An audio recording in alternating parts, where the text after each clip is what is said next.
السلام عليكم ورحمة الله وبركاته. اللهم صل وسلم وبارك على سيدنا محمد. النهاردة ان شاء الله هنعمل مع بعض أكلة بسيطة جدا جدا جدا وسهلة قوي، وهنقول اقتصادية جدا. انا جبت كيلو أجنحة، هنعمل منها احسن صينية بطاطس هتاكليها في حياتك. امشي معايا خطوة بخطوة وان شاء الله هتطلعي احسن صينية بطاطس، يعني هتدوقيها في حياتك بجد، وسهلة وبسيطة وما فيهاش اي عقد. نقول بسم الله الرحمن الرحيم. الاول هنجيب البطاطس بتاعتنا الكميه اللي احنا عايزينها وهنقطعها زي ما بنقطع البطاطس بتاعتنا عادي، زي ما بنعمل صينيه بطاطس عاديه. هنا الاجنحه بتاعتي انا غسلاها ومنضفاها كويس ومتبلاها. متبلاها بايه؟ بمعلقتين دقيق، وحطيت لها نص كوبايه لبن او ميه، والتوابل بتاعتي وقلبتها، عملت عجينه زي الكريب كده. سقطت فيها الفراخ بتاعتي وطلعت، وسبتها في التلاجة يوم كامل. او يعني لو انت مستعجله ساعتين بس، يعني انا كنت عشان عملتها من بالليل فعملتها الصبح طبختها، لكن براحتك خالص. معايا بصلايه وفلفل وطماطم. جبت البصله قطعتها جوانح، جبت الصينيه بتاعتي الاول وحطيت فيها بصلايه جوانح زي ما انتم شايفين كده. بص، مفيش اسهل من كده ومش تاخد في ايدينا بجد 10 دقايق وهتكون استوت،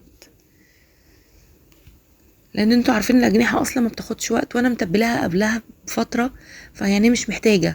هنا انا بحب اعمل صينيه البطاطس بالطريقه دي، لو ما بقطعش القطه وما بضربهاش في الخلاط، لا، انا بكون حطاها في الفريزر مجمداها وببشرها. جربي الطريقه دي بجد، في الطماطم هتعجبك جدا، هتفرق قوي، بتحسي طعمها بيبقى حلو ومميز. ومعايا هنا معلقه فلفل احمر مفروم حامي. وهجيب البطاطس بتاعتي هحطها في الصينيه برضو.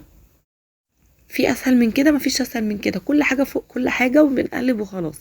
هنا حطيت واحده مرقه دجاج وده اختياري، وانا ما بستعملوش كتير عشان اللي هيقول لي مثلا خطر ومش خطر، انا بستعملوش غير فين وفين بصراحه، بس حسيت ان انا نفسي احط واحده كده تغير الطعم برضو، بس هي اختياري، مش عايزه تحطيها ما تحطيهاش.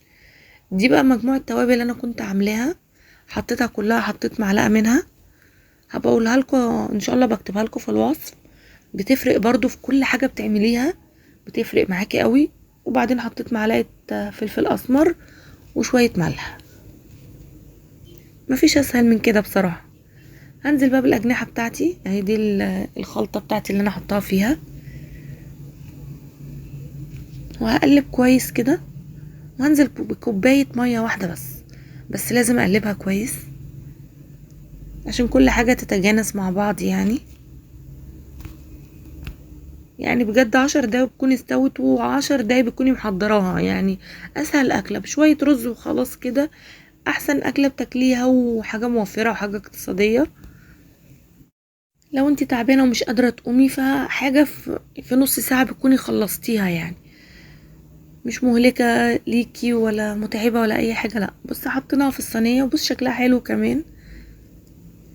وهحطها في الفرن بتاعي فوق وتحت، يعني هفتح الشوايه وهفتح الفرن.